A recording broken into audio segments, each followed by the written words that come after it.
کوئی مالش کے پاس جانا ہے، فرسٹ اگر کچھ بھی ہوتا ہے تو آپ پہلے کسی حکیم، کسی وید، کسی ڈاکٹر کی سوچتے ہیں، لیکن میں یہ کہہ رہا ہوں کہ آپ کیا کیجئے، جیسی ایسا کوئی مسئلہ ہو سب سے پہلے قرآن کو دم کرنا، قرآن کو پڑھنا، اللہ میں پناہ مانگنا، وہ دعائیں یا وہ صورتیں جن کی یہ فائدے بتائے کہ وہ کرنا، اور پھر ساتھ میں دنیا کی تمام تدبیریں بھی اختیار کرنا۔ جب میں یہ کہہ رہا ہوں کہ قرآن ایک بہترین دوا، تو اس کا بالکل بھی ہرگز یہ مطلب نہیں ہے کہ آپ علاج کروانا چھوڑ دیں اور صرف جو ہے قرآن کی دعائیں، صورتیں اور آیتیں پڑھتے رہیں۔ قرآن کی دعائیں، صورتیں، آیتیں، کچھ الفاظ جن کے فضائل ہے، بالخصوص بیماریوں کی شفا کے لیے روحانی اور جسمانی، یہ تو کرنا ہی ہے، یہ تو ایک الگ ہی مسئلہ ہے، لیکن اس کا ہرگز یہ مطلب نہ لے کوئی کہ دوا کو چھوڑ دینا ہے اور صرف یہی کام کرنا ہے۔ نبی اکرم صلی اللہ علیہ وسلم نے فرمایا کہ اللہ تعالیٰ نے کوئی ایسی بیماری نہیں اتاری جس کی دوا نازل نہ کی ہو۔ قرآن روحانی اور جسمانی دونوں قسم کی بیماریوں کے لیے علاج۔ سورہ فاتحہ یاد رکھیے، یہ اس کو رقیہ بھی کہا جاتا ہے، شفا کے لیے اس کو دم کیا جاتا ہے۔ جسمانی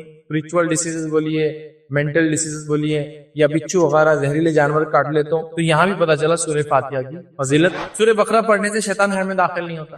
جب میں آپ کو قرآن ایک بہترین دوا یہ بات کہہ رہا ہوں تو آپ کے ذہن میں یہ غلط فہمی نہ ڈیولپ ہو جائے کہ میں مکمل طور سے دنیاوی علاج کے آپ کو خلاف بات کر رہا ہوں، بلکہ قرآن ایک دوا ہے، اور قرآن کے علاج کے ساتھ ساتھ جو بھی دنیاوی تدبیریں، ترکیبیں، احتیاطی تدابیریں جو آپ کر سکتے ہیں وہ بھی آپ کر سکتے ہیں، یہی سنت ہے، یاد رکھیں۔ تو بیماری کے تعلق سے ہوگا کہ بیماری میں دوا جو ہوتی ہے تو قرآن ایک بہترین دوا، کہ قرآن کس طرح سے ایک بہترین دوا ہو سکتے ہیں، بیماریوں کا علاج ہو سکتی ہے، یہ میں چیز رکھوں گا۔ لیکن اس درس سے میں آگے بڑھنے سے پہلے اس چیز کی وضاحت کر دوں، جب میں یہ کہہ رہا ہوں کہ قرآن ایک بہترین دوا، تو اس کا بالکل بھی ہرگز یہ مطلب نہیں ہے کہ آپ علاج کروانا چھوڑ دیں اور صرف جو ہے قرآن کی دعائیں، صورتیں اور آیتیں پڑھتے رہیں۔ ہاں، قرآن کی دعائیں، صورتیں، آیتیں، کچھ الفاظ جن کے فضائل ہے، بالخصوص بیماریوں کی شفا کے لیے روحانی اور جسمانی، یہ تو کرنا ہی ہے، یہ تو ایک الگ ہی مسئلہ ہے، لیکن اس کا ہرگز یہ مطلب نہ لے کوئی کہ دوا کو چھوڑ دینا ہے اور صرف یہی کام کرنا ہے۔ نبی اکرم صلی اللہ علیہ وسلم نے جب قرآن کو دم کیا، قرآنی آیتوں کو دم کیا، صورتوں کو دم کیا، تو وہاں وہ تمام دنیاوی تدبیریں بھی استعمال کی جو کی جانی چاہیے، جو کی جایا کرتی تھی اس زمانے میں۔ آپ سمجھیں، جیسے ایک روایت میں آتا ہے نبی اکرم صلی اللہ علیہ وسلم کو بچھو نے کاٹ لیا، تو آپ نے کہا کہ اللہ لعنت کرے ان بچھوؤں پر، یہ انبیاءوں کو بھی نہیں بخشتے، انبیاءوں کو بھی نہیں چھوڑتے۔ اس کے بعد آپ نے اس کو دم کیا، اور ساتھ میں روایت میں آتا ہے اس پر نمک لگایا، ٹھیک ہے، اور پانی سے دھویا۔ نمک لگایا اور پانی سے اس کو دھویا، اس سے پتہ چلا جہاں آپ نے دم کیا وہاں اس کو نمک بھی لگایا، اور وہاں اس کے نمک لگانے اس کو دھویا بھی، یاد رکھ۔ تو پتہ چلا آپ نے دینی مطلب روحانی جس کو کہیں گے علاج بھی کیا قرآن سے، لیکن ساتھ میں آپ نے جو ہے دنیاوی جو علاج کے طریقے اس زمانے میں پائے جاتے تھے زہر اتارنے کے لیے، آپ نے وہ بھی استعمال کی۔ اسی طرح کی روایت میں آتا ہے ایک صحابی نے ایک شخص کو دم کیا سورہ فاتحہ پڑھ کر، اور اس کو سانپ نے یا بچھو نے کاٹ لیا تھا۔ جب میں آپ کو قرآن ایک بہترین دوا یہ بات کہہ رہا ہوں تو آپ کے ذہن میں یہ غلط فہمی نہ ڈیولپ ہو جائے کہ میں مکمل طور سے دنیاوی علاج کے آپ کو خلاف بات کر رہا ہوں، بلکہ قرآن ایک دوا ہے، اور قرآن کی دوا مطلب قرآن کے علاج کے ساتھ ساتھ جو بھی دنیاوی تدبیریں، ترکیبیں، احتیاطی تدابیریں جو آپ کر سکتے ہیں وہ بھی آپ کر سکتے ہیں، یہی سنت ہے، یاد رکھیں، ٹھیک ہے۔ تو قرآن ایک بہترین یاد رکھی دوا ہے، اور یہ اس بات سے بھی، اس بات کو آج کے زمانے میں سمجھنا اس لیے بھی ضروری ہے کہ ہمارے پاس ہوتا ہی ہے کہ کچھ بھی ہوتا ہے انسان کو تو سب سے پہلے فکر، سب سے پہلی بات جو ذہن میں آتی وہ یہ ہے کہ ابھی دواخانہ جانا ہے، ابھی دواخانہ جانا ہے، یا ابھی کوئی بابا کے پاس جانا ہے، یا ابھی کوئی مالش کے پاس جانا ہے، یا ابھی کوئی مطلب سمجھے نا، مطلب فرسٹ اگر کچھ بھی ہوتا ہے تو آپ پہلے کسی حکیم، کسی وید، کسی ڈاکٹر کی سوچتے ہیں، لیکن میں یہ کہہ رہا ہوں کہ آپ کیا کیجیے، جیسی ایسا کوئی مسئلہ ہو سب سے پہلے قرآن کو دم کرنا، قرآن کو پڑھنا، اللہ میں پناہ مانگنا، وہ دعائیں یا وہ صورتیں جن کی یہ فائدے بتائے کہ وہ کرنا، اور پھر ساتھ میں دنیا کی تمام تدبیریں بھی اختیار کرنا۔ آپ سمجھ رہے، جیسا کوئی ہنگامی صورت ہوتی ہے ہمارے پاس کیا ہوتا ہے، لوگ چیختے ہیں، چلاتے ہیں۔ اب ہنگامی صورت ایکسیڈنٹ کی شکل میں ہو سکتی ہے، ہنگامی صورت کوئی چیز کولیپس ہو گئی تو ہو سکتی ہے، ہنگامی صورت آپ گر گئے ہو سکتی، ہنگامی صورت لوگوں کو کچھ ہو گیا ہو سکتی، ہنگامی صورت سمجھ کسی کو زہر کا اثر کا ہو سکتی، تو آپ سب سے پہلے کیا کریں گے، اللہ کا ذکر کریں گے، اور اس کے بعد تمام تدبیریں، جا کر ایکسیڈنٹ والوں کو اٹھانا، ہاں سمجھ رہا، ان کو دواخانے پہنچانا، ان کو دلاسا دینا، ان پر صورتیں پڑھ پڑھ کے دم کرنا، جو کچھ یہ سب چیزیں آپ کر سکتے، لیکن ہمارے پاس کیا ہوتا ہے، لوگ چیختے ہیں، چلاتے ہیں، باپ کو یاد کرتے ہیں، ماں کو یاد کرتے ہیں، اور پتہ نہیں کیا کیا الفاظ کرتے تھے۔ میرا بولنے کا مقصد یہ ہے کہ پہلے آپ کیا کیجیے، جو طریقہ بتایا گیا سنت سے اس کو شروع کیجیے، اور اس کے بعد تمام چیزیں کرنا، جو بھی تدبیر ہے وہ کرنا، اس سے اسلام نہیں رکتا۔ لیکن ہمارے پاس شروعات کیسے ہوتی، کسی بڑے ایکسیڈنٹ کو دیکھ لیا آپ نے، کسی کوئی ہنگامی صورت کو دیکھ لیا تو ارے باپ رے، آپ سمجھ، یا اگر عورت ہوں گی تو اماں گے، سمجھ اب یہی سب چیزیں ہوتی یا بلے رے نہیں ہوتے نہیں مان، لیکن وہیں اگر اللہ اکبر کہہ کر تمام تدبیریں پھر کر آپ دوڑ رہے ہیں، بھاگ رہے ہیں، لوگوں کو اٹھا رہے ہیں، بیماروں کو لے جا رہے ہیں، ایکسیڈنٹ کو نکال رہے ہیں، گاڑیوں کو الگ کر رہے ہیں، ہنگامی صورت کو گھر گر گیا، کوئی چیز کچھ بھی ہو گیا، لوگ پریشان ہو گئے، بجلیاں چمکنا شروع ہو گئی، بادل آ گئے، زبردست طوفانی ماحول بن گیا، سورہ فلق سے ناچ پڑھ کے دم کر لیا۔ ہم لوگ یہ سب بعد میں کرتے ہیں، مطلب شروعات کیسی ہوتی ہے کہ چلو بھاگو اب اس کے نیچے، کس کے نیچے پناہ گاہ، مطلب کوئی گھر کے اندر بھاگو، جگہ میں جا کے چھپو، ہاں کرنا ہے، وہ بھی تدبیر ہے، لیکن سٹارٹ کیا کرتے ہیں ہم لوگ؟ دنیاوی تمام چیزوں کو اختیار کرنے کی کوشش کرتے ہیں، بالآخر پھر اس طرف جایا جاتا ہے جہاں سے شروعات ہو کر پھر اس طرف بھی جا سکتے تھے ہم۔ یہاں پاس کیا ہوتا، مطلب آپ دیکھیے باپ ماں پڑوسی اڑوسی ان کو یاد کیا جا رہا ہے، آپ اللہ کا ذکر کرتے اللہ ہو یا آپ بسم اللہ پڑھتے ہیں ہاتھ پھیلا کے، اور اس کے بعد تمام تدبیریں جو دنیاوی اختیار کر سکتے ہیں آپ، ٹھیک ہے؟ تو اس چیز کو ہم ذہن میں رکھیں۔ اسی طرح اس بات کو بھی ہم ذہن میں رکھ لیں، نبی اکرم صلی اللہ علیہ وسلم نے جو بات بیان کی اور وہ یہ ہے کہ ایسی کوئی بیماری نہیں جس کی دوا نہیں ہے، مطلب ہر بیماری کا علاج ہے، ٹھیک، لیکن اس کو آپ کو اور ہم کو انسانوں کو کیا کرنا پڑے گا؟ تلاش کرنا پڑے گا۔ ہر بیماری کا علاج ہے، اس کو ہم کو بس تلاش کرنا ہے، یاد رکھیے یہ بڑی اہم چیز ہے۔ اور صحیح بخاری کی روایت ہے، ابو ہریرہ رضی اللہ عنہ فرماتے ہیں، کہتے ہیں نبی اکرم صلی اللہ علیہ وسلم نے فرمایا کہ اللہ تعالیٰ نے کوئی ایسی بیماری نہیں اتاری جس کی دوا نازل نہ کی ہو۔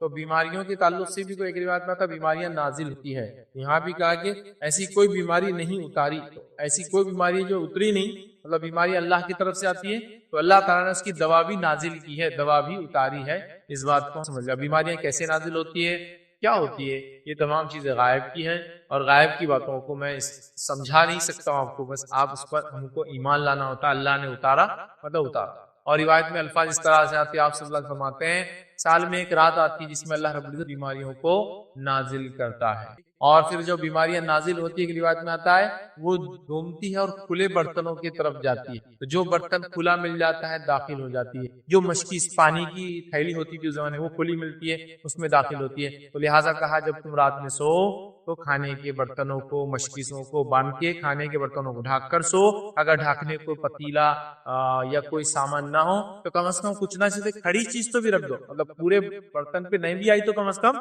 Some thing. اب آپ بولیں گے بھائی بیماری ہے تو وہ تو جراثیم ہے، بیکٹیریا ہے، وائرس ہے، یہاں سے گھس سکتے وہاں سے گھس سکتے، یہ وہ سب چیز ٹھیک ہے، لیکن اللہ رب العزت نے جب اتاری ہے تو اللہ نے اس کو بتایا کہاں جانا ہے اور کہاں نہیں جانا ہے، اور اللہ نے اس کو روکا ہے، تو یہ بتا دیا گیا اس بیماری کو کہ اس میں داخل ہونا جو کھلا برتن ہے، جو بند ڈھکا ہوا ہے یا کم از کم ڈھکا ہوا نہ صحیح کچھ نہ کچھ کھڑا آڑا رکھا ہوا ہے، ہاں نہیں ہونا، رب العزت نے کہہ دیا وہ چیز ہو جاتی ہے۔ لیکن لوگ جب ان باتوں کو سنتے ہیں تو بہت ہنستے ہیں کبھی کبھار، خاص طور سے ہمارے نان مسلم بھائی، اور کبھی ہمارے مسلم بھائی بھی جن کو اتنی سمجھ نہیں ہوتی ہے دین اور اسلام کی، تو بہرحال وہ ہنستے ہیں، لیکن اس بات کو سمجھنے کی ضرورت ہے جو رب نے اس کائنات، اس دنیا، اس سارے سسٹم کا نرمان کیا ہے جس کو کہیں گے بنایا تمام چیزوں کو، تو وہ اس نے ہر چیز کا ایک طریقہ رکھا ہے، تو بیماری اترنے کا طریقہ ہے۔ اب اللہ کیوں بیماریاں اتارتا ہے؟ یہ انسانوں کے لیے آزمائش ہے اور ٹیسٹ ہوتی ہے، یاد رکھیے کہ وہ اس میں کیا کرتے ہیں، حسن ظن رکھتے ہیں یا بدگمانی رکھتے ہیں، اچھا سوچتے ہیں یا برا سوچتے ہیں، اور کس طریقے سے وہ اس میں ریاکٹ کرتے ہیں، اللہ تعالیٰ اس چیز کو دیکھتا ہے اور اسی کا بدلہ انسان کو ملتا ہے، ٹھیک ہے؟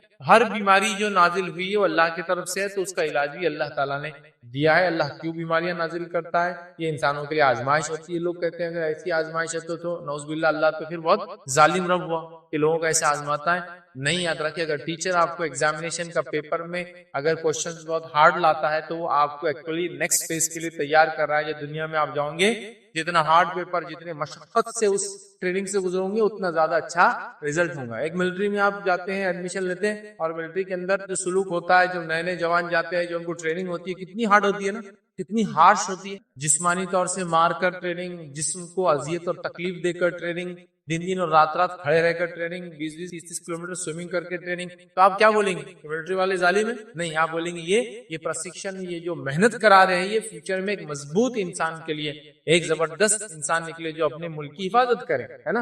رب العزت بھی جب کوئی ٹیسٹ لاتا ہے تو اس کو ہم کیوں پازیٹیو نہیں لیتے، اس کو نیگیٹو لیتے ہیں، ہاں ایسا کیسا، اگر وہ محبت کرتا ہے رب تو پھر ہم کو آزمانا نہیں چاہیے، تو پھر ایسی ہونا چاہیے ہم ملٹری پولیس فورسز میں جائے، چونکہ ہمارا ملک تو ہم سے محبت کرتا ہے، لہٰذا ہم جائے بس بیٹھے اور مفت کے نوالے توڑتے رہتا تنخواہ لے کر، وہ محنت مشقت تیار، تو اللہ رب العزت بھی ہیومینٹی کو، انسانیت کو تیار کرتا ہے۔ کبھی بیماریاں ٹیسٹ ہوتی ہے تو کبھی بیماریاں کیا ہوتی ہے؟ انسانوں کے لیے وارننگ ہوتی ہے کہ سمجھ جاؤ، سدھر جاؤ، اپنے کرموں کو، اپنے ڈیڈز کو، اپنے اعمال کو وغیرہ۔ جو بیماری نازل ہوئی اس کی دوا بھی نازل ہوئی۔ اسی طرح قرآن سے علاج کا نبی اکرم صلی اللہ علیہ وسلم نے حکم دیا، اور روایت سلسلۃ الاحادیث صحیحہ کی روایت ہے، عائشہ جو ہے فرماتی ہے کہ نبی اکرم صلی اللہ علیہ وسلم میرے پاس آئے اور ایک عورت میرا علاج کر رہی تھی، ٹھیک، یا دم کر رہی تھی میرا، تو نبی اکرم صلی اللہ علیہ وسلم نے فرمایا اللہ کی کتاب سے علاج کرو، مطلب وہ دم کر رہی تھی تو آپ نے کہا اللہ کی کتاب سے علاج کرو، ٹھیک ہے، تو پتا چلا آپ صلی اللہ علیہ وسلم نے خود کہا کہ وہ دم کر رہی تھی یا کوئی علاج کی کتاب نے کرو، لیکن اس سے کرو قرآن سے علاج کرو، ٹھیک ہے، تو قرآن سے علاج کرنے کا خود نبی اکرم صلی اللہ علیہ وسلم حکم دیا۔ یقیناً اس درس میں ہم بہت زیادہ تفصیل میں نہیں جائیں گے، بس مختصر میں آپ کے سامنے جو 3 نکات کی شامل درس آپ کے سامنے رکھوں گا۔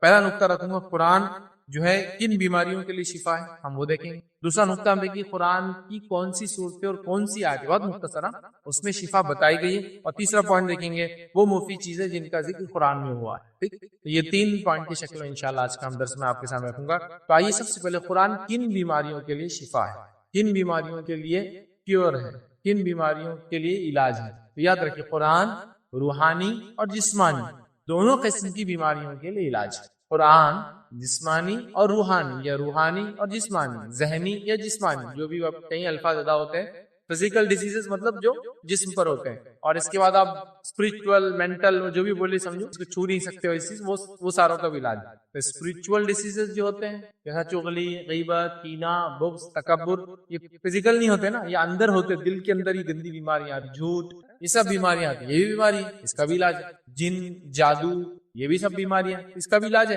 اور وہیں جسمانی بیماریوں کا بھی یاد رکھیے یہ علاج ہے، یاد رکھیے، ٹھیک ہے، اس چیز کو سمجھنا ہے۔ تو قرآن کن بیماریوں کا ہے شفا ہے، جسمانی بیماریوں کے لیے بھی اور روحانی۔ تو آئیے پہلے جو ہے روحانی بیماریاں یا مینٹل ڈیزیز یا اسپرچول آپ بولیے انسان میں کم، وہ قرآن اس کے لیے علاج ہے۔ اس کے لیے اللہ رب العزت سورہ یونس سورہ نمبر 10 آیت نمبر 57 میں اللہ فرماتا ہے، کہتا ہے یا ایھا الناس قد جاءتکم موعظۃ من ربکم وشفاء لما فی الصدور وہدی ورحمۃ للمؤمنین۔ اللہ فرماتا ہے، کہتا ہے اے لوگوں تمہارے پاس تمہارے رب کی طرف سے ایسی چیز آئی ہے جو نصیحت ہے، اور دلوں میں جو روگ ہے ان کے لیے شفا ہے، جو دل میں روگ ہو جاتے ہیں نا اس کے لیے شفا ہے، اور رہنمائی کرنے والی اور ایمان والوں کے لیے رحمت ہے۔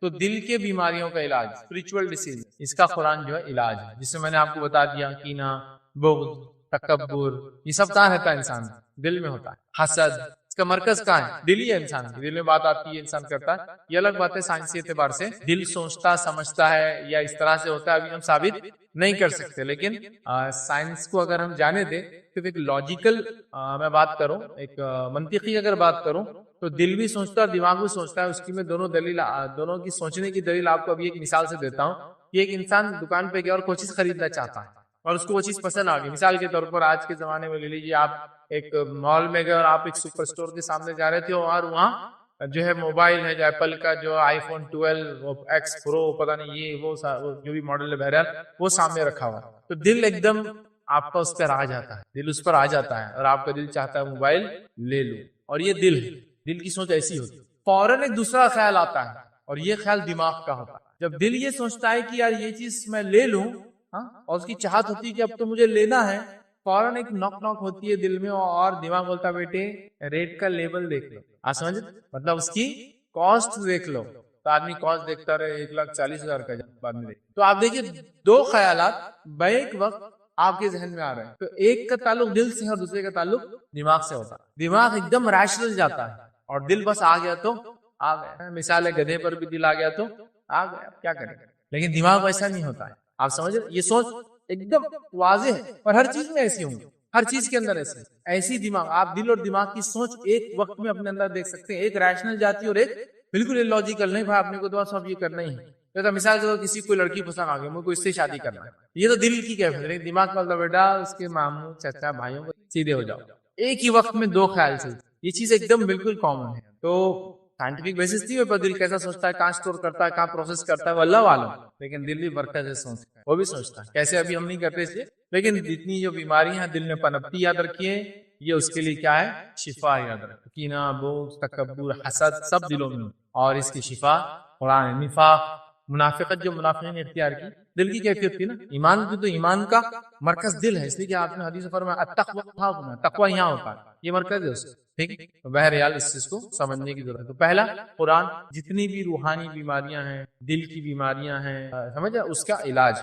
دوسرا طرح کہ قرآن جسمانی بیماریوں کا بھی علاج ہے، لیکن یہ بات میں واضح کر دوں، قرآن سے جسمانی بیماریاں اور احادیث سے جسمانی بیماریوں کا علاج ہم تبھی کر پائیں گے پاسبلی جب ہم لوگ اس پر ریسرچ کریں گے۔ یہ ایک بہت بڑا مسئلہ ہے ہمارے پاس کہ ہم اس چیز پر ریسرچ کو بالکل بند کر دیا ہے، ریسرچ کو بالکل ختم کر دیا۔ اب چونکہ اس پر ریسرچ ختم ہو گئی تو بہت ساری چیزوں کو سمجھنا ہے مشکل، بلکہ طب نبوی کے اندر کچھ باتیں آتی ہیں کہ فلاں جڑی بوٹی میں فائدہ ہے، فلاں چیز میں فائدہ ہے، لیکن وہ چیز آج کس کو بولتے ہیں بہت سے لوگوں کو نہیں سمجھ رہا بات، کیونکہ ریسرچ ورک نہیں ہے۔ اور یہ بڑی افسوس کی بات ہے، مسلمانوں نے یونانی طب کو تو باقی رکھا، یونانی تو بھول گئے ان کے طب کو، یونانی میڈیسن دیکھیے آپ پوری اردو میں اور دنیا میں، مسلمانوں نے اس کو باقی رکھا، عربی میں ملیں گی، اردو میں ملیں گی آپ کو، مطلب یونانی طب سمجھ رہے نا آپ، یونان کی جو میڈیسن ہے وہ تو باقی رہے گی، طب نبوی کہاں ہے بتائیے آپ؟ طب نبوی کا وہی نسخہ ملے گا جو 750 سال پہلے لکھا ہوا ہے، اس میں جو باتیں بتائے گی وہ چیزیں کس کو بولتے ہیں آج کس کو بھی نہیں پتا ہے۔ ہاں اس سے مراد شاید یہ ہوگا، اس سے مراد شاید، اس پہ ریسرچ ہو رہی ہے۔ جیسے حدیث میں آتا ہے کالے بیج میں موت کے علاوہ تمام چیزوں کی شفا ہے، کالا بیج سے مراد کلونجی جو ہم کھاتے ہیں، موت کے علاوہ تمام چیزوں کی شفا، ٹھیک ہے، لیکن اس پہ ایک ریسرچ ورک کی ضرورت ہے کہ کیسے، کس کے ساتھ ملتا ہے تو کس چیز میں شفا دیتا ہے، کس کے ساتھ ملتا ہے تو کیا کرتا ہے، آئل فارم میں کیسی شفا ہے، ڈرائی کھائے تو کیا ہوتا ہے، ویٹ کھائے تو کیا ہوتا ہے، فلاں دوا سے مل کے کیا اثر کرتا ہے، یہ کرے تو کیا ہوتا ہے، چھلکا نکال کے کھانے کا یہ اثر ہے، اندر کا تو ریسرچ لگتی بھائی۔ اگر میں آپ سے کہوں تو مٹی کے اندر تمام مادے دنیا میں جو پائے جاتے ہیں وہ ملتے ہیں، بس ایسی مٹی اٹھائیں گے تو آپ کو لوہا، تانبا، سونا، چاندی مل جائیں گا کیا؟ اس کے مختلف مٹی کی اقسام ہیں، وہاں جا کے مختلف قسم سے آپ کو گہرائی میں جانا پڑے گا، پھر مختلف قسم کے ٹیمپریچر پہ پگھلانا پڑے گا، پھر مختلف قسم کی دھاتیں الگ الگ ہوتی جائیں، پروسیس ہے پورا۔ تو یہ بڑی افسوس کی بات ہے، یہ چیزیں تو قرآن بھی جسمانی۔ اللہ رب العزت دیکھیے کیا فرماتا ہے قرآن کے اندر، سورہ بنی اسرائیل سورہ نمبر 17 آیت نمبر 82 میں اللہ فرماتا ہے، کہتا ہے 82 میں وَنُنَزِّلُ مِنَ الْقُرْآنِ مَا هُوَ شِفَاءٌ وَرَحْمَةٌ لِّلْمُؤْمِنِينَ وَلَا يَزِيدُ إِلَّا خَسَارًا۔ اللہ فرماتا ہے یہ قرآن جو ہم نے نازل کیا ہے مومنوں کے لیے تو سراسر شفا ہے، ٹھیک ہے، ہاں ظالموں کو بجز نقصان کے اور کوئی زیادتی نہیں، ظالموں کو تو خسارہ ہے یہ قرآن جو اس پہ ایمان نہیں لاتے، لیکن ایمان والوں کے لیے اس میں شفا ہے۔ وَنُنَزِّلُ مِنَ الْقُرْآنِ، قرآن میں لفظ شفا ہے، تو اس سے علماء لکھتے ہیں پورا قرآن تو روحانی شفا ہے، لیکن قرآن میں بہت ساری چیزیں جسمانی شفا بھی ہے، فزیکل ڈیسیزز کا بھی کیور ہے، سمجھ رہا؟ تو لہٰذا اس پہ ایک ریسرچ ورک کی ضرورت ہے۔ تو وہ لوگ جو میڈیکل فیلڈ میں ہیں، میڈیکل سائنس میں ہیں، طب کے اندر ہے، حکیم خاص طور سے جو قسم کے لوگ ہوتے ہیں، میں ان سے اپیل کروں گا وہ کیا کرے، اس پر ریسرچ کرے، اور پھر قرآن جو چیزیں بتاتا ہے اس کے کیسے کیسے ہیومینٹی کو، انسانیت کو فائدے ہو سکتے ہیں، اس کو نکال کے انسانیت تک ان باتوں کو پہنچائے، اور قرآن میں جو اللہ نے کہا شفا ہے وہ شفا لوگوں کو پتا چلے۔ چلیے آگے بڑھتے ہیں۔ اسی طرح دوسرا جو نقطہ آج ہم دیکھیں گے وہ یہ قرآن کے کس حصے میں، کس صورت میں، یہ بات کون سی آیتیں ہیں یا کون سی باتیں حدیث میں بتائی گئی اس تعلق سے کہ قرآن کی فلاں چیز میں فائدہ ہے، وہ انشاءاللہ جیسے آپ کے سامنے رکھیں گے۔ تو قرآن کے کن صورتوں میں یا کن آیتوں کے اندر شفا کے تعلق سے بتایا گیا ہے، اور بہت چند دیکھیں گے، ویسے تو میں نے ایک پورا اس پہ لیکچر رکھا ہوں، آپ اگر دیکھنا چاہتے تو دیکھ سکتے ہیں، قرآن کے صورتوں کے فضائل، پھر ایک لیکچر ہے میرا قرآن کی آیتیں اور الفاظ کے فضائل، اس میں تو میں بہت ڈیٹیل میں گیا ہوں، یہاں بس شارٹ میں، تاکہ قرآن ایک بہترین دوا ہم لے رہے ہیں تو کیسے دوا ہے، کچھ چیدہ چیدہ جس کو بولتے ہیں، چنندہ کچھ باتیں آپ کے سامنے رکھوں گا۔ تو آئیے پہلا سورہ فاتحہ، قرآن کی پہلی صورت ہم دیکھتے ہیں، اسی کے فضائل دیکھتے ہیں، کتنے فضائل سے انداز ہوگا قرآن کی صورتوں کے، بعض آیتوں کے، بعض الفاظ کے کتنے فضائل ہے، خاص طور سے بیماری کے معنی، ٹھیک ہے۔ تو سورہ فاتحہ کے تعلق سے ہم جانتے ہیں دو واقعات ہیں، تصر رکھتا ہوں چونکہ واقعے لمبے ٹائم اتنا نہیں۔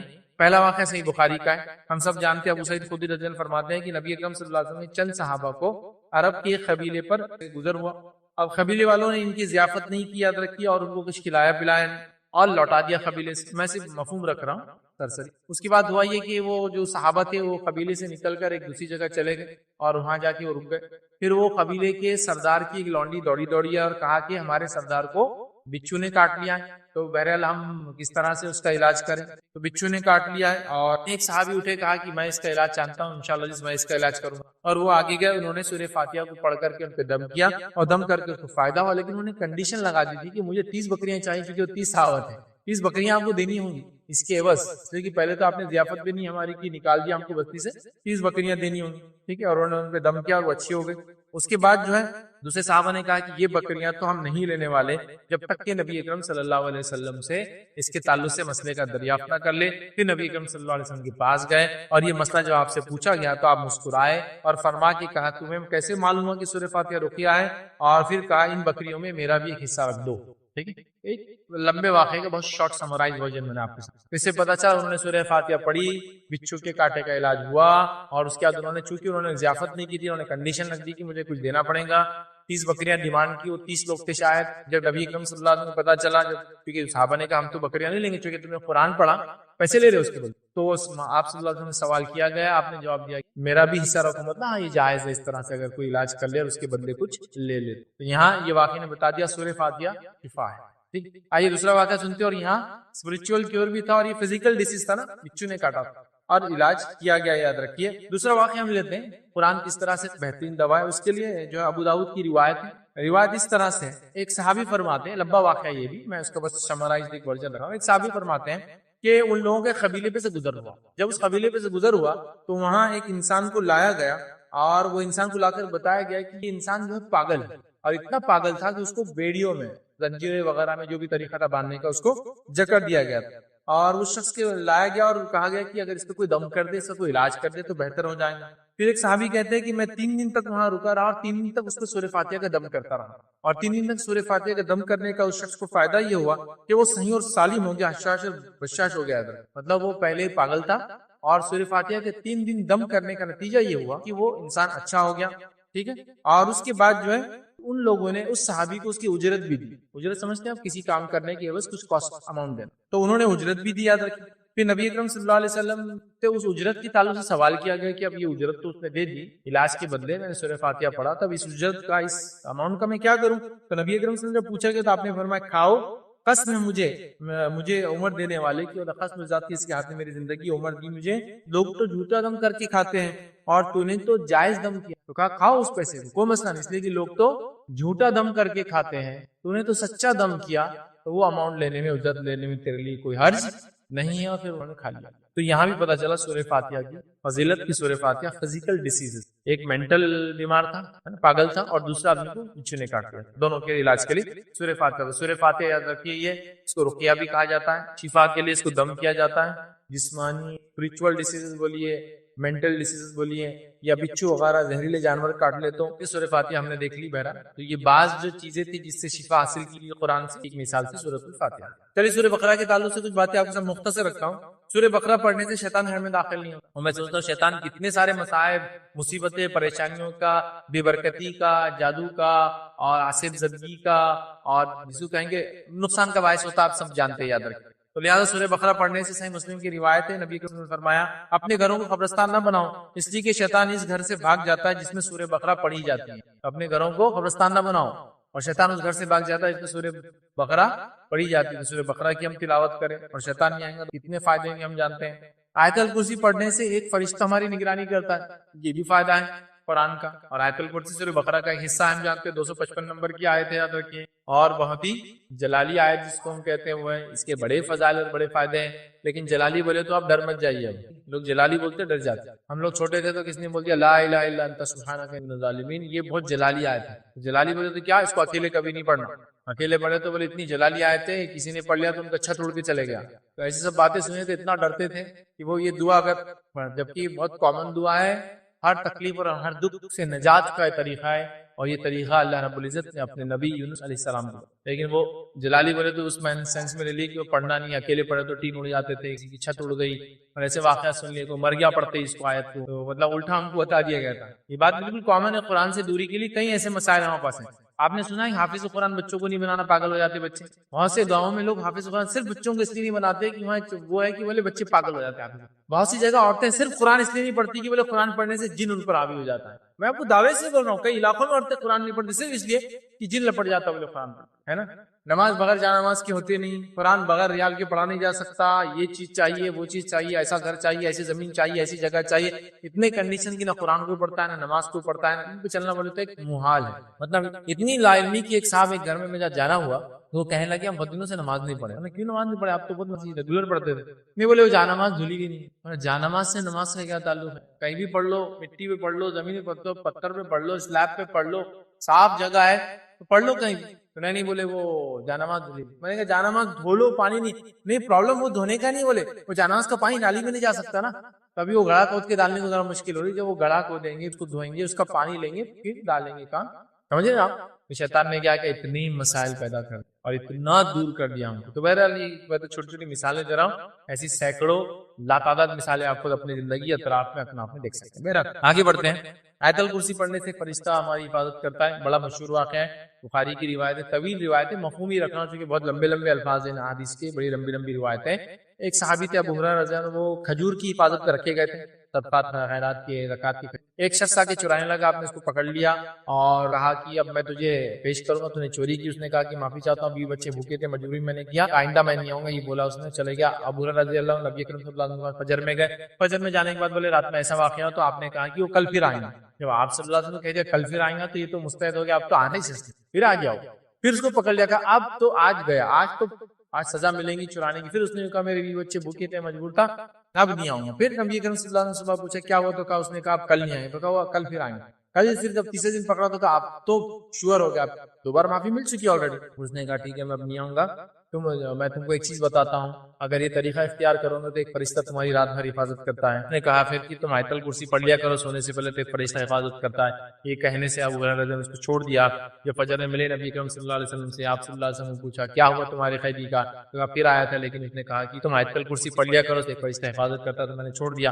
تو کہا تمہیں پتا ہے وہ کون تھا, تو کہا نہیں. تو کہا وہ شیطان تھا, لیکن جو بات اس نے کہی وہ سچ ہے آیت الکرسی پڑھنے کی. سمجھے آپ بات کو؟ تو لہٰذا آپ دیکھ رہے ہیں آیت الکرسی پڑھنے کا فائدہ. اسی طرح جو سورہ بقرہ کی 2 آیتیں ہر چیز کے لیے کافی ہیں, یہ بھی قرآن سے دوا کی مثال ہے. جیسا کہ صحیح مسلم کی روایت ہے, نبی صلی اللہ علیہ وسلم فرمایا سورہ بقرہ کی آخری 2 آیتیں جو رات کو پڑھے اسے کافی ہو جاتی. کافی سے مراد یہ مر جائے مغفرت کے لیے کافی, کافی سے مراد سو جائے تو حفاظت کے لیے کافی. سمجھ رہے آپ؟ کافی سے مراد یہ کہ اگر سو کر اٹھ جائے تو صبح اس کے ایمان اور ایمان تر و تازہ اور ایمان میں باقی رہنے کے لیے کافی ہو جاتی ہے. بڑی فضیلت ہے. اور یہ 2 آیتیں ہیں جو نبی اکرم صلی اللہ علیہ وسلم کو اللہ رب العزت نے بلا کر جو معراج میں تحفہ دیا, اس میں سے ایک تحفہ تھا. معراج میں جو تحفے ملے, نماز تو ملا ہی, ساتھ میں 2 آیتیں ملی. اور یہ وعدہ اللہ نے کیا تھا جو شرک پہ نہیں مرے گا اللہ اس کو معاف کرے. ٹھیک سمجھ رہے آپ؟ تو یہ ایک تحفہ تھا, تو یہ بھی جو ہے معراج میں ملی تھی, اور یہ ڈائریکٹ اللہ رب العزت نے صلی اللہ علیہ وسلم. یہ فائدے سورہ بقرہ کے. تیسرا ایک مثال کے طور پہ, خالی میں سیدھا مثال دے رہا ہوں, یہاں تک کہ ڈیٹیل میں جا رہا ہے.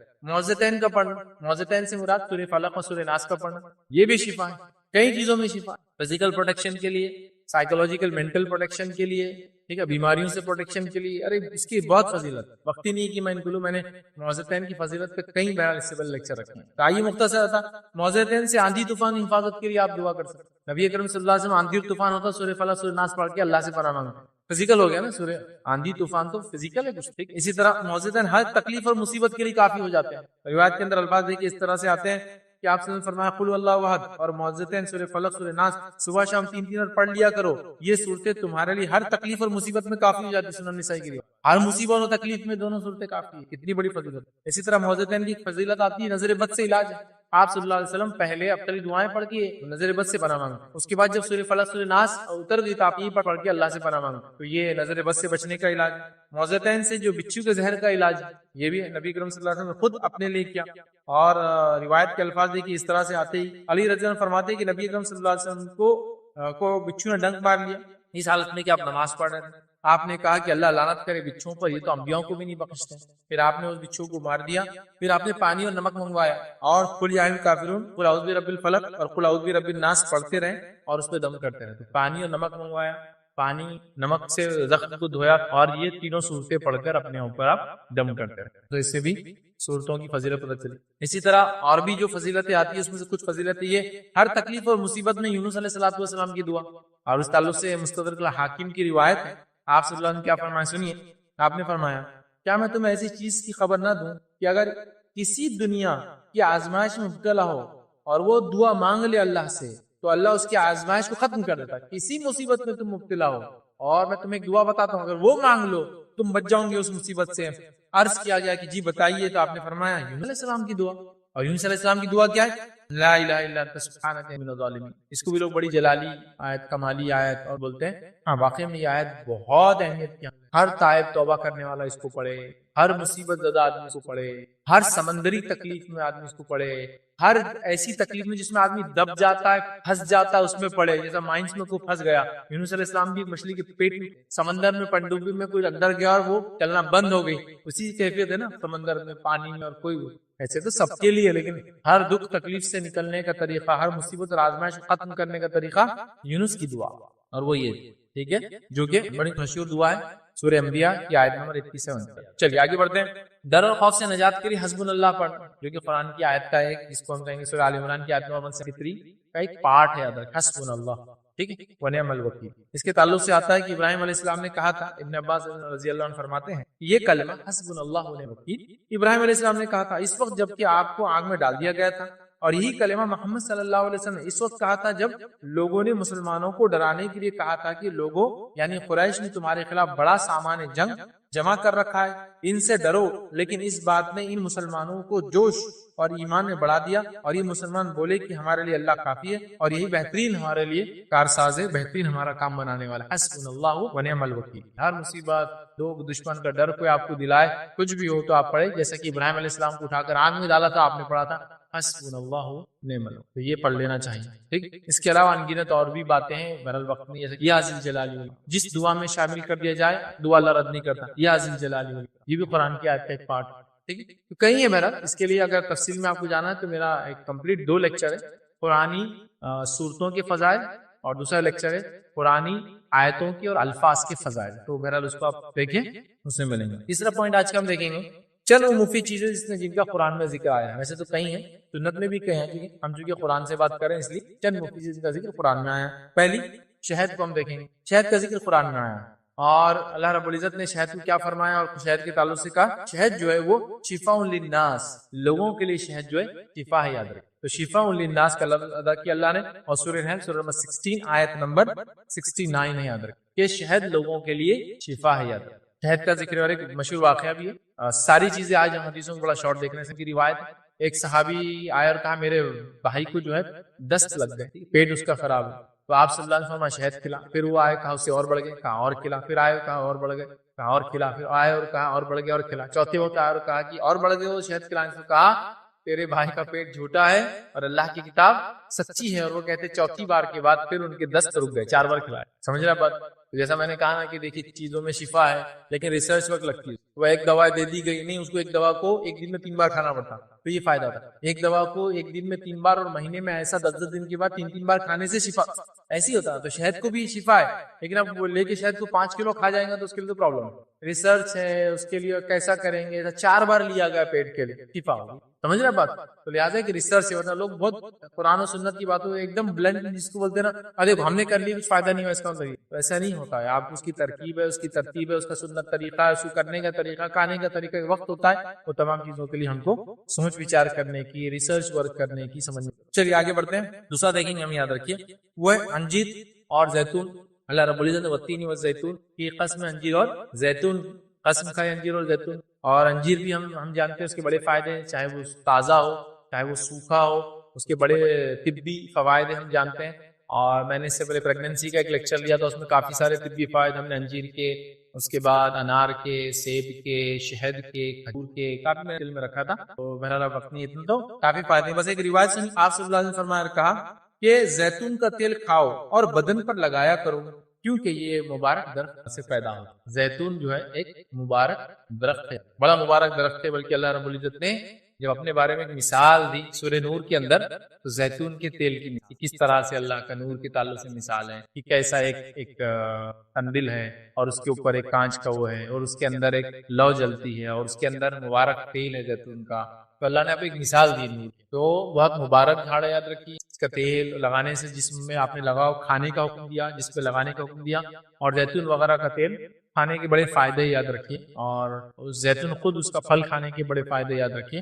انجیر کے تعلق سے اسی طرح ہم دیکھیں گے گائے کے دودھ کے تعلق سے بھی آتا ہے. اور قرآن کے اندر اللہ رب العزت نے چوپایوں کے دودھ کے تعلق سے بات بیان کی. اور سورہ نحل سورہ نمبر 16 اور آیت نمبر 66 کے اندر اللہ نے فرمایا اور کہا کہ تمہارے لیے چوپایوں میں ایک عبرت ہے کہ ہم تمہیں ان کے پیٹ میں جو کچھ ہے اسی میں سے گوبر اور لہو کے درمیان سے خالص دودھ پلاتے ہیں جو پینے والوں کے لیے ایک تازگی ان کو بخشتا ہے۔ اب یہاں دیکھیے گائے کی دودھ کی تعلق سے سلسلۃ الحدیث الصحیحہ کی ایک روایت ہے، عبداللہ بن مسعود رضی اللہ عنہ فرماتے ہیں اور کہتے ہیں کہ نبی اکرم صلی اللہ علیہ وسلم نے فرمایا تم لوگ گایوں کا دودھ استعمال کیا کرو کیونکہ ہر قسم کے درخت کو چرتی ہے، کھاتی ہے، اور یہ فضیلت اور یہ فائدہ صرف اسی گائے سے ہوگا جو گائے چرتی ہے، مطلب جنگلوں میں جاتی ہے، اللہ نے ان کو یہ صلاحیت دی ہوتی ہے کہ وہ مخصوص پودے اور ان کو کھاتی ہے۔ تو آپ نے فرمایا مختلف قسم کے درخت کھاتی ہے، اس کا دودھ ہر بیماری کے لیے شفا ہے، اس کے دودھ میں شفا یاد رکھیے۔ وہ گائے خاص طور سے جو گھومتی پھرتی چرتی ہے جنگلوں میں، وہ مخصوص پودوں کو کھاتی ہے جو دودھ میں شفا اس کے پیدا۔ چلیے آگے بڑھتے ہیں، یاد رکھیے اسی طرح کھجور کے اندر بھی یاد رکھیے شفا ہے، اور کھجور کا واقعہ تو آپ سب جانتے ہیں، عیسیٰ علیہ السلام پیدا ہونے والے تھے، اللہ رب العزت نے اپنی بندی مریم کو ایک مخصوص مقام کی طرف اشارہ کر دیا، چلی جاؤ، نکل کر ایک جگہ چلی گئی، اور ایک جھاڑ کے تنے سے آرام کرتی تھی جو کس کا جھاڑ تھا؟ کھجور کا تھا، اور وہاں ایک نہر تھی، کھجور کے جھاڑ کو دھکا دیتی تو کھجوریں گر جاتی، آپ کھا لیتی اور نہر سے پانی پی لیتی، اور اسی طرح آپ عیسیٰ علیہ السلام کی پیدا ہونے تک وہیں۔ ویسے اس زمانے میں بچے گھروں میں پیدا ہوتے تھے، لیکن یہ بچہ بہت خاص تھا، اور مریم علیہ السلام ذہنی طور سے پریشان تھی اس معاملے میں کہ اس بچے کو اللہ نے بغیر باپ کے پیدا کیا۔ یہ انسانیت کے لیے معجزہ تھا، لیکن لوگوں کو کیسے سمجھائے؟ لوگوں نے تو انبیاءوں کو سامنے جھٹلا دیا، معجزے دیکھ کر معجزوں کے خلاف کام کیا۔ علیہ السلام کی قوم نے دیکھیے اونٹنی کا ڈیمانڈ کیا، اونٹنی آئے تو قتل بھی کر دیا، بڑی پریشان تھی بیچاری، تو اللہ نے بھیج دیا، کھجور کھاتی رہی، پانی پی۔ عیسیٰ علیہ السلام پیدا ہونے کی بات پھر لے کر آئی قوم کے پاس، قوم نے کہا رے مریم بہت ہی برا کام کیا تم نے، اور تم تو ایسے نہ تھی، ہارون کے خاندان سے ہو، تم نے تو نام بدنام کر دیا۔ یہ مریم علیہ السلام نے بچے کی طرف اشارہ کیا، میں تو کچھ نہیں بولوں گا، بچے کی طرف۔ لوگوں نے کہا اتنے سے بچے سے کیا بات کریں، پھر عیسیٰ علیہ السلام بول پڑے، ٹھیک ہے بائے بائے۔ چلیے تو کھجور کے فائدے۔ اسی طرح ہم دیکھتے ہیں مشروم کے تعلق سے، کمبی جسو کہتے ہیں اردو، مشروم جس زبان میں، اس کے تعلق سے بھی اس کے فضائل ہے، اور اس کے تعلق سے قرآن میں من و سلوہ کا جو واقعہ آیا ہے، بہت سی جگہ ہے، بنی اسرائیل کا جب بھی واقعہ آئے گا اس میں جو آتا ہے، تو صحیح بخاری کی روایت میں آتا ہے، نبی اکرم صلی اللہ علیہ وسلم نے فرمایا کمبی من میں سے ہے، جو من تھا اس کی ایک قسم جو ہے وہ مشروم ہے جو دنیا میں آ گئی تھی، من اور سلوہ۔ من بولے تو یہ کوئی چیز تھی جو اگتی تھی، اور سلوہ بولے تو پرندہ ہوتا تھا جو بنی اسرائیل کھاتے تھے، لیکن یہ ہمیشہ ناشکر قوم تھی، انہوں نے ڈیمانڈ کیا نہیں ہم کو زمین کی چیزیں ہوں، اللہ نے کہا جاؤ اس قوم کے پاس، پھر جاؤ لڑو، قوم علاقہ لو اور پھر کھاؤ، وہ بھی نہیں ہونے والا، جاؤ موسیٰ تم اور تمہارا رب لڑکے ہم نہیں جاتے، تو بہرحال نافرمان قوم تھی۔ تو یہاں جو من تھا تو آپ فرماتے ہیں من میں سے ہے، مطلب کمبی جو ہے مشروم جو ہے من کی ایک قسم ہے میں سے، اور اس کا پانی آنکھوں کے لیے شفا ہے۔ ایک ڈاکٹر ہے، طبیب ہے، تو ظاہر سے علاج کرتا ہے، تو طبیب کا پیسہ بھی لیتا ہے نا، سیم ہے، یہ بھی اسپرچول علاج کرتے لے سکتے ہیں، تو جواز ملتا ہے، لیکن اس کو کھینچتان کر کے ہزاروں لاکھوں تک نہ لے جائے، ورنہ یہ علاج بہت مہنگا ہو جائے گا، ہر کسی کے بس میں نہیں رہے گا، اور پھر لوگ اس سے دور ہٹ کر شرک اور کفر اور برائی کی طرف ہی پڑھنے لگ جائیں گے، کیونکہ اچھی چیز اگر بہت مہنگی ہو جائے تو برائی پھر کیا ہو جاتی ہے، کامن اور عام ہو جاتی ہے۔ تو ایسا بالکل نہ کرے، اللہ نے اگر کسی کو اس کا علم دیا ہے تو لوگوں کو زیادہ زیادہ فائدہ پہنچائے، کچھ نفع اور کچھ فائدہ اپنے لیے بھی لیتا ہے تو جواز تو بالکل ملتا ہے، وہ بھی اس کے لیے جائز ہے، بس اتنا نہ کر دے کہ یہ علاج اتنا مہنگا ہو جائے کہ لوگ علاج ہی نہ کرائے، کفر و شرک کی طرف۔ اسی نے سوال کیا فرض نماز میں تکبیر بولنا کیا ضروری ہے؟ یاد رکھیے آپ فرض پڑھے، چونکہ چٹھی تو میں خواتین کا سوال سمجھتا ہوں، آپ فرض پڑھے، سنت پڑھے، موقعہ پڑھے، نفل پڑھے، آپ کو ہر چیز پڑھنا ضروری ہے۔ تکبیر پڑھیں گے آپ، تکبیر مطلب نماز میں اللہ اکبر کہہ کے ہاتھ باندھیں گے، سورہ فاتحہ پڑھیں گے، ضمی سورہ پڑھیں گے، سب پڑھنا ہے، آپ سمجھے؟ صرف ایک انسان جب امام کے پیچھے ہوتا ہے تو سورہ فاتحہ کے بعد جو امام دوسری چیزیں پڑھتا ہے اس میں اس کو خاموش سننا ہے، لیکن وہ نماز میں بھی آپ کو رکوع میں اپنی تسبیحات پڑھنا ہے، اٹھنا ہے، سب کرنا ہے۔ تو لہٰذا اگر یہ خواتین کے سوال تو ہاں آپ کو ہر تکبیر پڑھنا ہے، ہر چیز پڑھنا ہے۔ عورتوں کا تو جماعت سے عموماً گھروں میں پڑھتی ہے، اللہ اکبر، ہاتھ باندھیں گے، بسم اللہ، سورہ فاتحہ پڑھیں گے، یہ سب پڑھنا ہے آپ کو، یاد رکھیں۔ لیکن اگر آپ کا تکبیر بولنے سے مراد یہ ہے کہ تکبیرات کو زور سے بولنا اللہ اکبر، اور باقی چیزوں کو دل میں ہلو پڑھنا، تو نہیں، عورتوں کے لیے تمام چیزیں ایک جیسی ہیں، مطلب اس میں تیز نہیں بولنا ہے، وہ تکبیر وغیرہ عام طور سے آپ بولتے ہیں اتنا کہ تھوڑا سا کام میں سنیا تو اپنے، اور آپ کو معلوم ہوتا ہے آپ کچھ کر رہے ہیں، اتنا کرنا آپ کے لیے انشاءاللہ عزیز کافی۔ بولنے سے مراد اگر یہ ہے تو، اور وغیرہ پڑھنا تو ہاں آپ کو سب پڑھنا، چونکہ میں نے دیکھا کچھ لوگوں کی غلط فہمی ہوتی، معلوم آپ کو نماز میں کچھ نہیں پڑھتے امام کے پیچھے ہوتے، کچھ نہیں سے مراد خالی، سمجھ رہا، تو اس طرح سے کرتے ہیں، یہ درست نہیں۔ اور اگر آپ دل میں پڑھتے ہیں تو نماز میں یہ تلاوت قرآن میں دل میں نہیں پڑھنا ہے، آپ کو ہونٹ کا ہلنا ضروری ہے، ہونٹ کا ہلنا ضروری ہے۔ جب بندہ کہتا ہے یا بندہ بولتا ہے بندہ دعا کرتا ہے تو سب میں ہونٹ ہلیں گے، باہو بکا ہوں گی، پکار ہوں گی، الفاظ ادا کیے جائیں گے، تو دل میں بہت سے نمازی پڑھتے رہو کچھ بھی نہیں، ہونٹ بھی نہیں ہلتے، نہیں بولنا ہے، وہ ہونٹ ہلیں گے اس کے لیے، ٹھیک ہے، تو دل میں نہیں پڑھنا ہے، تو ہاں آپ بولیے ایک عام طور سے جو آپ اللہ ہوتے ہو ویسے اس ٹائپ میں، لیکن تیز نہیں بولنا ہے، خواتین ہیں تو آرام سے چلیں گا، اور مرد بھی اور اپنی نماز پڑھ رہا ہے تو تیز نہیں، ہاں مرد ہے اور وہ جہری نماز کو جہر میں پڑھنا چاہتا اکیلے بھی، تو پھر تو تیز بولیں گے اللہ فیض بھائی، میں نے سنا ہے کہ جو ہجامہ کرتا ہے اسلامی ڈیٹ پہ، جو 16 اور 17 اور 19 اور 21 جو یہ تاریخ اسلامی جو تاریخ رہتی ہے اس پہ جو ہجامہ کریں گا تو اللہ اس کو ہر ایک بیماری سے شفا دے دیں گا، یہ میں نے سنا ہے، تو یہ بات صحیح ہے؟ بھائی ہجامے کے تعلق سے اس کی تاریخ کے بارے میں کہا، ہجامہ کے تعلق سے یہ بات تو آتی ہے کہ آپ سے تاریخ بتائی، یہ تاریخوں میں ہجامہ کرنا چاہیے اور وہ افضل ہے، لیکن ضروری نہیں ہے، افضل ہے، کوئی انسان بیمار ہو تو جب بیماری ہو تب وہ ہجامہ کرا لے جس باڈی پارٹ میں جس طریقے سے، اور اس کی تاریخ بھی ہے، چاند کی 17ویں 19ویں 21ویں تاریخ کو لگائے، سنت سے ثابت ہے کہ مخصوص تاریخوں میں چاند کی ہجامہ کروانا چاہیے، لیکن عموماً بیماری کے لیے کرنا چاہیے۔ لیکن یہاں ایک بات اور میں بتا دوں ہجامہ کے تعلق سے، ہجامہ ایک علاج کا ایک طریقہ ہے کئی طریقوں میں سے جو اللہ کے رسول صلی اللہ علیہ وسلم نے اختیار کیا، لیکن ہاں بات ہجامے کے طریقوں کو اتنا پروموٹ کیا تھا تو ایسا لگتا ہے کہ اسلام نے صرف ایک ہی علاج کا طریقہ دیا اور وہ صرف ہجامہ، اس کے علاوہ اور کچھ ہے ہی نہیں، اور ہجامے کے کچھ پوائنٹس ہوتے ہیں، مخصوص جگہیں ہوتی ہے، مخصوص بیماریوں کے لیے مخصوص جگہوں پہ مخصوص وقت میں کیا جاتا ہے۔ نبی اکرم صلی اللہ علیہ وسلم نے عمرہ کیا، عمرہ کرنے کے بعد آپ نے سر میں شدید تکلیف تھی تو آپ نے سر پہ ہجامہ کروایا، تو شدید تکلیف کے لیے فلاں جگہ ہجامہ، لیکن ہمارے پاس کیا ہوگا، ہجامہ آپ کو کرانا ہے 10 پوائنٹ پہ لگا دیتا میں تمہارے، یہ پوائنٹ کمر پہ ایک لگا دیتا، مانڈی پہ ایک لگا دیتا، سر پہ ایک لگا دیتا، آگے ایک لگا دیتا، پیچھے ایک لگا دیتا، بیچ میں ایک لگا دیتا، پورے بال صاف کر کے 2 لگا دیتا، مطلب وہ بس کچھ بھی ہجامے کے نام پہ بس آپ کو کٹس مارتا ہے اور بس وہ لگاتے جاتا اور پر کب کا پھر اپنا چلتے رہتا، ٹھیک ہے، تو ٹھیک ہے وہ مسئلہ نہیں ہے، اگر ضرورت ہے تو کتنے بھی لگا سکتے، لیکن اس کے مخصوص اس کو کہتے ہیں اس کی تربیت یافتہ لوگ ہوتے ہیں، یاد رکھیے، جو ہجامہ کرتے ہیں۔ میں نے ہجامہ کے نام پہ لوگوں کو ماتم جیسا کٹس لگاتے ہوئے دیکھا، اتنے بڑے بڑے لگا دیے کٹس کہ خراب خود نہیں، اچھا خود نہیں نکل رہا اس میں سے، اس کے اندر انسیشن بہت پتلے پتلے بلیڈ کے ذریعے، ایک پرفیکٹنیس ہوتی ہے، آدمی وقت کے ساتھ زمین زمانہ حالات کے حساب سے حاصل کر لیتا اس کے لیے، اور مخصوص بیماریوں کے لیے مخصوص پوائنٹس ہوتے ہیں جس پر ہجامے کے لیے کٹس لگائے جاتے ہیں۔ ہمارے پاس ایک کامن ہو چکا کہ 10 کپس 5 کپس کم از کم لگائیں گے، آپ بیمار ہے نہیں ہیں، کیا بیماری ہے نہیں پوچھتے، بس وہ کٹس لگاتے ہیں اور وہ لگا دیتے ہیں اس کو، ٹھیک ہے، کوئی سکشن کے ذریعے نکالتا ہے تو کوئی پمپس کے ذریعے کرتا ہے، کوئی گرم کر کے لگاتا ہے، اور خیر وہ ایک ٹریٹمنٹ ہے اور ایک اینشنٹ ٹریٹمنٹ ہے۔ میں یہ بھی بتا دوں کہ نبی اکرم صلی اللہ علیہ وسلم کے پہلے سے علاج عربوں میں چلا آ رہا تھا، یہ ایسا بھی کوئی علاج نہیں جو صرف آپ صلی اللہ علیہ وسلم نے بتایا، اس کے فوائد اپنی جگہ ہے لیکن ٹریٹمنٹ اینشنٹ ہے، اور عربوں سے پہلے چائنیز اس کو کیا کرتے تھے، اور چائنیز میں بہت کامن تھا ہجامہ، ان کے اندر ڈرائی اور ویٹ دونوں ہجامہ کرتے تھے، ویٹ سے مراد خون جس میں نکلتا، اور ڈرائی میں خالی وہ کپ کو گرم کر کے سکشن جس سے خالی ایسا وہ پورا پیچ کے ساتھ دوڑے جیسا آ جاتا، لیکن اس کے بھی فائدے ہوتے ہیں، تو بہت کامن تھراپی تھی جو چائنیز اینشنٹ چائنا میں ہزاروں سالوں سے وہ لوگ استعمال کرتے تھے، عربوں میں بھی یہ چیز بہت کامن تھی نبی اکرم صلی اللہ علیہ وسلم پہلے سے، ہاں لیکن اس کے فوائد بھی نبی صلی اللہ علیہ وسلم بتائے اور بہت سارے اس کے فائدے، لیکن یہ بات میں بتا دوں ہجامہ ہی ایک طریقہ نہیں ہے علاج کا، کئی طریقے جو آپ صلی اللہ علیہ وسلم بتائے اس میں ایک طریقہ ہجامہ ہے، چونکہ جو لوگ ہجامے کی فضیلت اتنی بتا دیتے ہیں کہ لگتا ہے ہجامے کے علاوہ کوئی اور علاج ہے ہی، نیچی کاری ہجامہ کرا لو، فلاں اور ہجامہ کرا لو، ہر چیز کے لیے صرف ہجامہ، ٹھیک ہے، اگر ویسا بیماری سائنس وغیرہ کچھ ہے اور سر کے کسی حصے پر ہجامے سے اس کا بینیفٹ ثابت ہے تو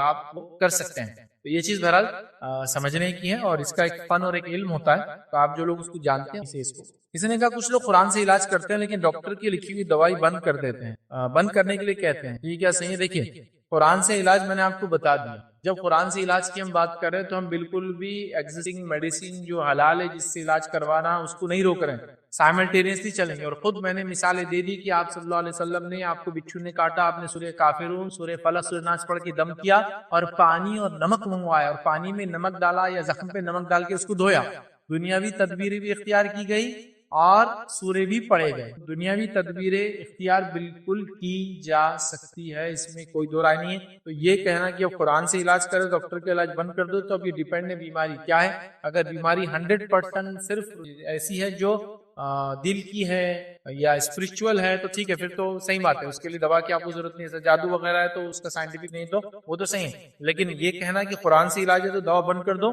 یہ ہر کیس میں درست نہیں ہوگا، کچھ کیسز میں ہاں درست بھی ہو سکتا ہے، یہ کیس ٹو کیس کیا بیماری ہے اور کیا علاج کیا جا رہا ہے، اس پر ڈیپینڈ ہے. تو میں کہوں گا آپ کنسلٹ کریں، راقی سے پوچھیں کہ بھائی کیوں بند کرائی جا رہی ہے، کیا مجھے مسئلہ ہے، کیا دنیاوی واقعے میں کچھ ایشو ہی نہیں ہے اور صرف یہ مسئلہ ہے. تو ہاں پھر اگر وہ کہتا ہے ہاں دنیاوی کوئی مسئلہ ہی نہیں ہے آپ کو، یہ مسئلہ صرف جن وغیرہ کا، تو بہرحال پھر ویسا آپ شیخ میرا ایک سوال ہے کہ اسلام میں بہت سارے جانور جو ہے حلال ہے، جو حدیثوں کے اندر ملتے آتے ہیں، جس میں گھوڑا بھی ہے اور کبوتر وغیرہ میں حدیثوں کے اندر پڑھا ہو، اور آج جو اپنے معاشرے میں یہ چیزوں کو حرام کہا جاتا ہے. اور دوسرا میرا یہ سوال ہے کہ بیماری کے لیے جو اپنے پاس گھوڑ بڑا بولتے ہیں اس کو بچھو یا بچھو کچھ بولتے ہیں، اور کیکڑا، یہ بھی کھانا کیسا ہے؟ میں نے کچھ جانوروں کے تعلق سوال کیا ان کا کھانا کیسا ہے، وہ حلال ہے یا نہیں ہے، یا بہت سے لوگ منع کرتے ہیں. دیکھیے سب سے پہلی چیز کہ جانوروں کے حلال اور حرام ہونے کے اندر کچھ چیزوں میں تو اختلاف ہے جو واضح نہیں ہے، لیکن جو واضح ہے اس کے اندر تو کوئی اختلاف نہیں.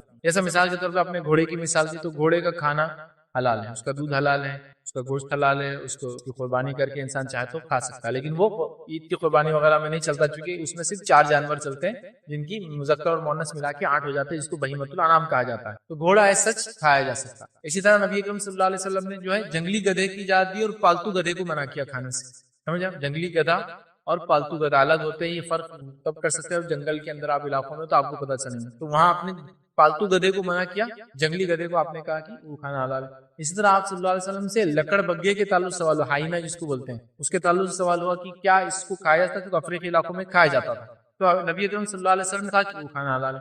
ویسے ہمارے پاس بھی ہوتا ہے شاید، کیا بولتے ہیں، لکڑ بگے بولتے ہیں، وہ جانور ہوتا ہے، اس میں کالے اور تھوڑے براؤن گرے کلر کے اسپاٹس ہوتے ہیں، کالا منہ ہوتا ہے، اور بہت خطرناک جانوروں میں سے ایک مانا جاتا ہے. وہ شیر وغیرہ کو پیچھے چھوڑتا نہیں ہے. ٹھیک ہے، ویسے وہ اسکیونجرز ہوتے ہیں، مطلب جو جانور کھا جاتا ہے شیر وغیرہ اس کو کھاتے ہیں وغیرہ چیزیں کرتے ہیں. بہرحال جانوروں کے حلال اور حرام کے معاملے میں یاد رکھیے جو مسلک سب سے زیادہ اس سے بات کرتا ہے اور جو سب سے زیادہ اس کے اندر چھوٹ دیتا ہے وہ ملکی، اور یہی وجہ ہے کہ پورے افریقی علاقوں میں ملکی مسلک چلتا ہے، کیونکہ بڑے جانور پائے جاتے ہیں مختلف جنگل کے، اور اس مسلک میں کافی ڈھیل ہے. کافی علماء نے اس مسلک کے فقہاء نے کافی اس پر بحثیں کی اور کافی اس پر وہ کیا، تو یہ مسلک مشہور ہے. اسی طرح امام شافعی اور دیگر ان کے ساتھیوں نے پانی کے جانوروں کے تعلق سے کافی لانگ ڈسکشن کیا اور بہت ساری چیزوں کی حلت میں نرمی اختیار کی. وہی نتیجہ کہ سارے ساحلی علاقوں میں شافعی مسلک چلتا ہے. آپ سمجھ رہے بات؟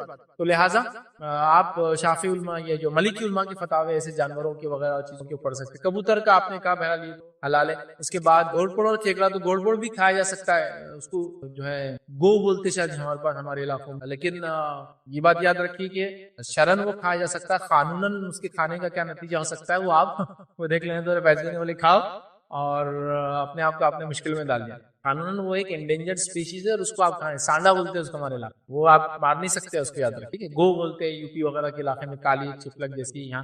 تو بہرحال وہ کھایا جا سکتا ہے. اللہ کے رسول صلی اللہ علیہ وسلم اور خالد بن ولید رضی اللہ عنہ کو گو دیا گیا کھانے کے لیے. نبی اکرم صلی اللہ علیہ وسلم نے نہیں کھایا، لیکن خالد بن ولید رضی اللہ عنہ نے کھایا اور آپ نے ان کو نہیں روکا. اس سے پتہ چلا کہ آپ صلی اللہ علیہ وسلم ذاتی طور سے اس کو پسند نہیں کرتے تھے، لیکن چونکہ وہ حلال تھا تو آپ نے خالد بن ولید کو کھانے دیا ہے. تو وہ بہرحال وہ بھی جائز ہے. کیکڑا وغیرہ جو آپ نے کہا وہ بھی جائز ہے، اس لیے کہ سمندر کے جتنے جانور ہیں جن کا تعلق سمندر سے ہوتا ہے تو وہ تمام حلال ہے، چاہے وہ سکویڈز ہو یا پھر لابسٹرز ہو یا پھر کریب ہو یا پھر اور بھی جانور. آج مینڈک جو ہے پانی کا جو ہے وہ منع ہے کھانا، لیکن اس کے علاوہ تمام جانور جو پانی سے متعلق ہے جن کا تصور پانی کے بغیر نہیں ہوتا تو وہ جانور حلال ہے. مطلب پانی ان کا اصل ہے، اس کے بغیر ان کا تصور نہیں ہے. تو اگر کیکڑا بغیر پانی کی جو ریگستانی کیکڑا ہے وہ جائز نہیں ہوگا، لیکن وہ کیکڑا جو پانی میں ہی رہتا ہے اس کے بغیر تصور نہیں ہے تو وہ جائز ہے. لیکن ہاں بہت بڑا مسئلہ ہے، وہ بولتے حنفی مسلک میں حرام ہے کیکڑا اور بہت سارے بہرحال جانور اس طرح سے. ایون گھوڑے کے تعلق سے وہ کہتے نہیں ہیں، لیکن سنت سے بالکل ہمیں ثابت ملتا ہے کہ گھوڑے ذبح کیے گئے، گھوڑے کھائے گئے اور استعمال کیے گئے، دودھ استعمال کیا جاتا تھا اور کبھی بھی آپ صلی اللہ علیہ وسلم نے اس کے تعلق سے روکا نہیں کسی کو، نہ صحابہ میں سے کسی نے روکا. ہاں چونکہ وہ قیمتی ہوتے تھے اور مہنگے ہوتے تھے اس لیے عموماً ان کی قربانیاں دی نہیں جاتی تھی کیونکہ بہت کاسٹلی ہوتے تھے. تو بہرحال یہ لیکن وہ حلال ہے. تفصیلات دیکھنا ہے تو اور بھی آپ کتابیں بہرحال جانوروں کے تعلق سے، پرندوں کے تعلق سے حلال پڑھ سکتے. کسی نے ایک سوال کیا، گھر میں لڑکیوں کو تہجد کے وقت قرآن نہیں پڑھنے دیتے ہیں، کہتے ہیں کہ جن حاوی ہو جاتا ہے، کیا یہ صحیح ہے؟ تو ایسی کوئی بات تو میرے ذہن میں نہیں، بلکہ میں سمجھتا ہوں قرآن نے تو یہ کہا کہ جو قرآن نہیں پڑھتا، اللہ کے دین سے اعراض کرتا ہے تو اللہ اس پر ایک شیطان چھوڑ دیتا ہے اور وہ اس کے ساتھ ہمیشہ رہتا ہے، وہ اس کو چپک کے رہ جاتا ہے. سمجھا؟ تو شیطان تو ان لوگوں کے اوپر حاوی ہو جاتا ہے جو قرآن سے دور ہے. اب تہجد تو سب سے افضل نفل عبادت ہے، سب سے افضل نفل عبادت کو کرنا اور اس کے بعد قرآن کی تلاوت سب سے بہترین وقت میں کرنا جس وقت اللہ رب العزت پہلے آسمان پہ ہوتا ہے، حدیث کے اندر آتا ہے، اور آواز لگائی جاتی، کوئی دعا مانگنے والا میں قبول کرنے بیٹھا، کوئی ہے معافی مانگنے والا میں معاف کرنے بیٹھا ہوں، اس وقت تلاوت قرآن ہونا اور سحر کے اندر استغفار کی کثرت کرنا. سحر میں استغفار کرنے والوں کی فضائل اللہ رب العزت اپنی کتاب میں 2 سے 3 جگہ آیا کہ وہ مومنوں کی صفت یہ نیک بندوں کی کیا سحر میں استغفار کرتے ہیں. تو بہرحال وہاں اس وقت نماز کو پڑھے اور قرآن پڑھے تو میں سمجھوں جن کیسے حاوی ہوں گا، حاوی جن نکل جائیں گے، میں تو یہ سمجھوں. لیکن بہرحال ہمارے پاس یہ بہت بڑی کنفیوژن ہے، لڑکی نے نہ ہی تو قرآن نہیں پڑھنا کیونکہ خوبصورت ہو جاتا، جن پڑ جاتا. قرآن عموماً لڑکیوں نے اکیلے نہیں پڑھنا ورنہ جن حاوی ہو جاتا. اسی طرح قرآن کو لڑکیوں نے رات میں نہیں پڑھنا، لڑکیوں نے تہجد نہیں پڑھنا چاہیے، تہجد پڑھنے سے وہ بہت نیک ہو جاتی، پھر اس کو رشتے نہیں ملتے برابر اس کے مقابلے میں، تو وہ نہیں پڑھنا. بڑے یہ سب چیزیں لوگوں نے کہاں سے لا لی، اس کی کوئی حقیقت نہیں، بلکہ اس وقت تو قرآن پڑھنا بڑا اچھا وقت ہے، اور تہجد کا پڑھنا تو سب سے افضل. اس نے کہا کیا قرآن پڑھنے کا کوئی خاص وقت ہے جس سے نفسیاتی بیماریوں کا علاج ہوتا ہے؟ قرآن پڑھنے کا نفسیاتی بیماریوں کے علاج کے لیے کوئی خاص وقت نہیں.